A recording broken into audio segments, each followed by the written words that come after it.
নমস্কাৰ ইণ্ডক চাই থকা প্ৰত্যেকগৰাকী দৰ্শকক এই মুহূৰ্তত ধন্যবাদ জ্ঞাপন কৰিছো ৰাজ্যৰ প্ৰান্তে প্ৰান্তে এতিয়া জিলাই জিলাই আৰক্ষীৰ বৃহৎ দলে অভিযান চলাইছে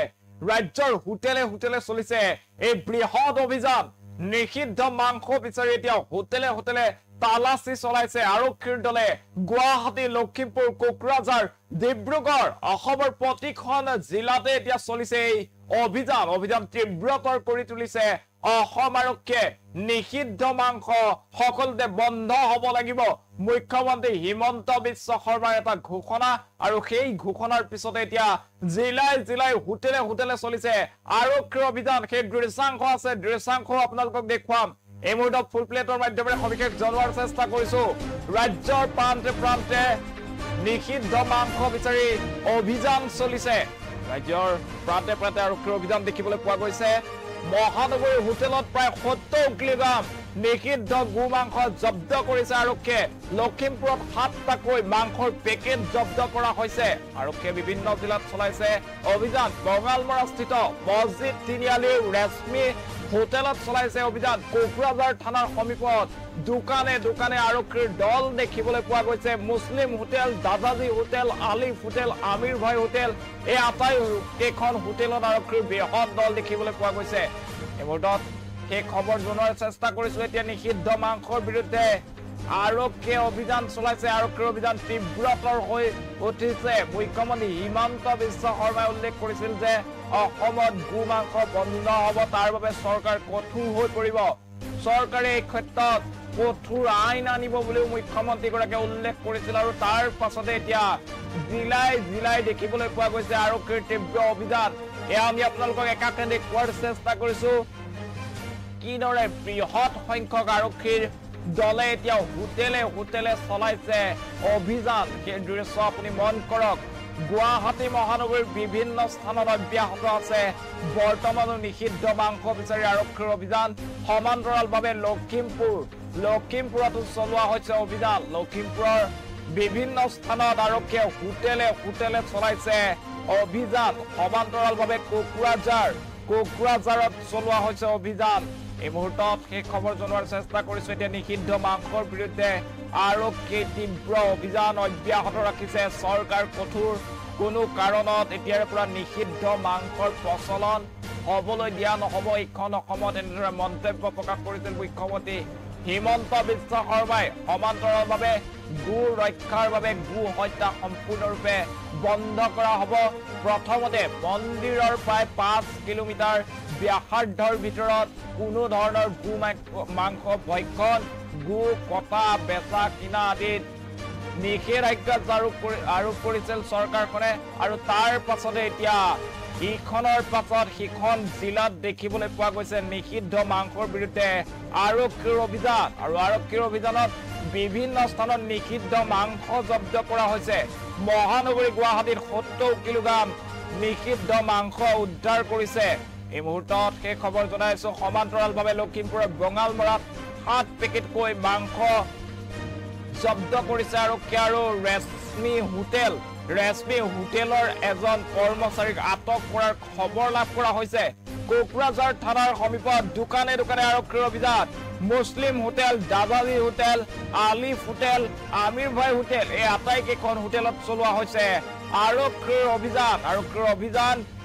এতিয়াও অব্যাহত আছে দৃশ্যাংশ আমি আপোনালোকক দেখুৱাইছো এই মুহূৰ্তত ডিব্ৰুগড়ৰ দৃশ্যাংশ আপোনালোকক দেখুৱাইছো ডিব্ৰুগড়ত এনেদৰে আৰক্ষীৰ অভিযান চলিছে ডিব্ৰুগড়ৰ বিভিন্ন প্ৰান্তত নিষিদ্ধ মাংসৰ বিৰুদ্ধে বৃহৎ সংখ্যক আৰক্ষীয়ে এনেদৰে অভিযান চলাইছে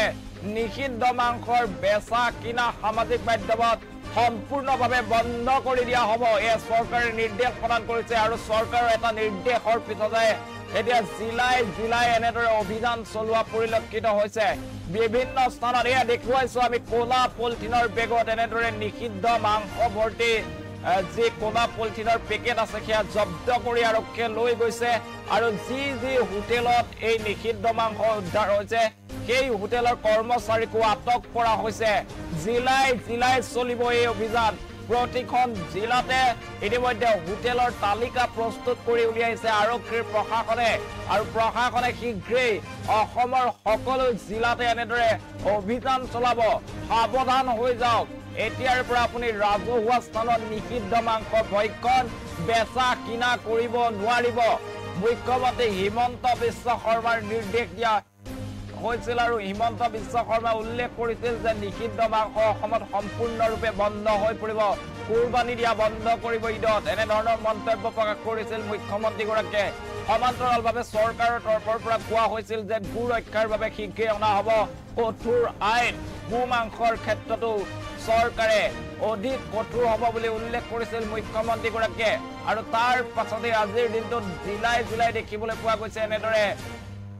নিষিদ্ধ মাংস বিচাৰি আৰক্ষীৰ অভিযান তীব্ৰতৰ হৈ পৰিছে এই মুহূৰ্তত ৰাজ্যৰ বিভিন্ন প্ৰান্তত জিলাই আৰক্ষীৰ অভিযান অব্যাহত আছে গুৱাহাটী মহানগৰীত চলি আছে আৰক্ষীৰ অভিযান আৰু আৰক্ষীৰ অভিযানত 70 কেজি গো মাংস উদ্ধাৰ কৰিছে সমান্তৰালভাৱে কোকৰাঝাৰ লখিমপুৰৰ বঙালমৰা ডিব্ৰুগড় এই আটাইসমূহ জিলাতে এতিয়া এনেদৰে অভিযান চলোৱা দেখিবলৈ পোৱা গৈছে মুঠতে অসমত এতিয়া নিষিদ্ধ হৈ পৰিব পাৰে গো মাংস ৰাজহুৱা স্থানত হয়তো আৰু নিষিদ্ধ মাংসৰ বেপাৰ নিষিদ্ধ মাংসৰ বেচা কিনা কৰিব নোৱাৰিব চৰকাৰ কঠোৰ হৈ পৰা দেখিবলৈ পোৱা গৈছে কালিৰ দিনটোতো মুখ্যমন্ত্ৰীয়ে এই ক্ষেত্ৰত বিভিন্ন ধৰণৰ মন্তব্য প্ৰকাশ কৰিছিল গৰু চুৰৰ প্ৰসংগ উত্থাপন হৈ থকাৰ সময়তেই মুখ্যমন্ত্ৰীগৰাকীয়ে কৈছিল যে 1400 গৰু কটা হৈছিল ঈদৰ সময়ত ধুবুৰীত সেই প্ৰসংগত কোনো মাত মতা নাছিল এনে ধৰণৰ মন্তব্য কৰিছিল আৰু আজিৰ দিনটোতে দেখা পোৱা গৈছে যে একচন আৰম্ভ কৰি দিছে চৰকাৰৰ নিৰ্দেশৰ পিছতে এতিয়া জিলাই নিষিদ্ধ মাংস বিচাৰি আৰক্ষীৰ অভিযান নিষিদ্ধ মাংস বিচাৰি অসমৰ জিলাই চলিছে অভিযান হোটেলে সোমাইছে আৰক্ষীৰ বৃহৎ দল কোকৰাঝাৰ ডিব্ৰুগড় গুৱাহাটী লখিমপুৰৰ বঙালমৰা এই সকলো স্থানতে এনেদৰে তীব্ৰভাৱে অভিযান চলাইছে আৰক্ষীয়ে আৰু কোৱা হৈছে যে নিষিদ্ধ মাংস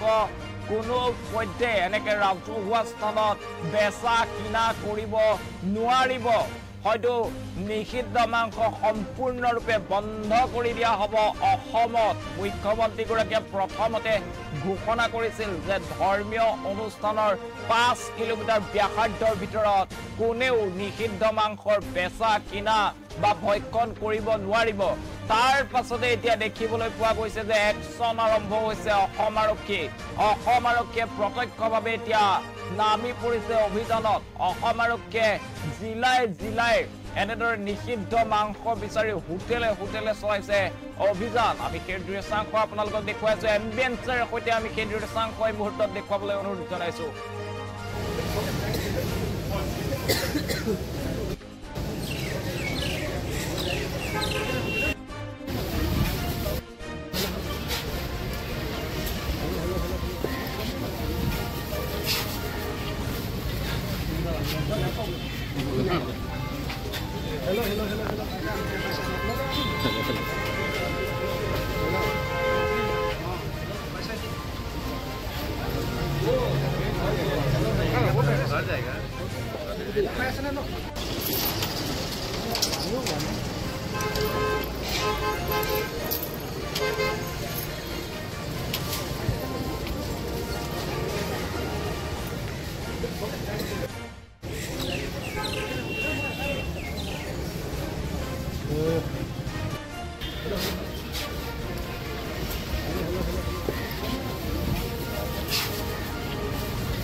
Hello.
ৰাইজৰ স্বাৰ্থত।